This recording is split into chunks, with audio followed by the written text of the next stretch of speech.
बिस्मिल्लाहिर्रहमानिर्रहीम। जी आज हम बना रहे हैं दाल के शामी, दाल की टिक्की, कुछ भी कह सकते हैं आप। जो आपको इजी वर्ड लगे आप इसके लिए चूज़ कर सकते हैं। तो इसके लिए हमें सिर्फ चने की दाल चाहिए होगी और बाकी जो हमारे घर में चीज़ें होती हैं हमें वही चाहिए होंगी।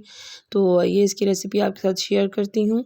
सबसे पहले हमने चने की दाल को बहुत अच्छे तरीके से धो के भिगो देना है और फिर हमने एक कढ़ाई लेनी है, उसके अंदर हमने इस दाल को शामिल कर देना है। दाल को शामिल करने के बाद जो है हमने इसमें एक अदद प्याज, ज़रा बड़े साइज़ की, दरमियाने साइज़ के, अच्छा बड़ा प्याज होना चाहिए, उसको काट के शामिल करना है।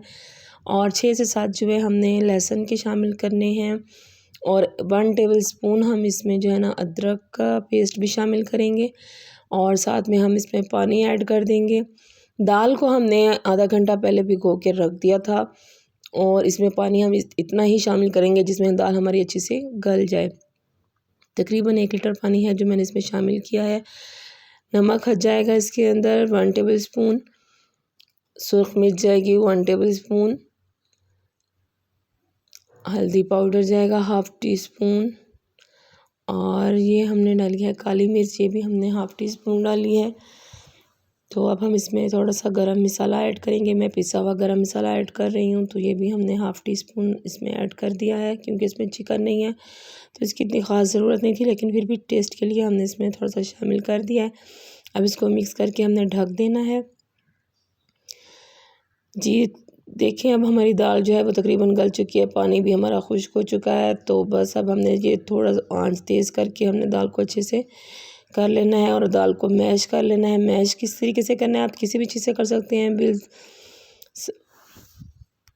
मैशर की मदद से आपने इसको मैश कर लेना है। और इसमें हमने हरी मिर्च और हरा धनिया शामिल किया है।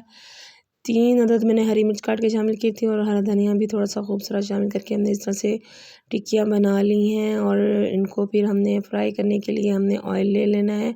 ऑयल को अच्छे से गर्म कर लेना है। 1 अदद अंडा लेना है, उसको फेंट के तो उसके अंदर हमने इस तरीके से शामी को लगा के अंडे को और हमने ऑयल में रख के इसको फ्राई करना है। दाल हमारी तकरीबन बॉयल है और सब कुछ इसमें मिक्स है, तो हमने इसको बस हल्का सा गोल्डन कलर देना है और बहुत एहतियात से इनको पलटना है।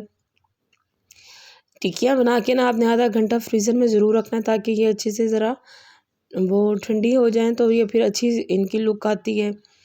तो बस इनको हमने फ्राई कर लिया। ये देखिए माशाल्लाह अल्हम्दुलिल्लाह हमारी टिक्कियाँ जो है वो बन के रेडी हो गई हैं। हमने साथ में सब्ज़ चटनी बनाई है, उसके साथ हम सर्व करेंगे। अपनी दुआओं में याद रखिएगा। जज़ाकल्लाह।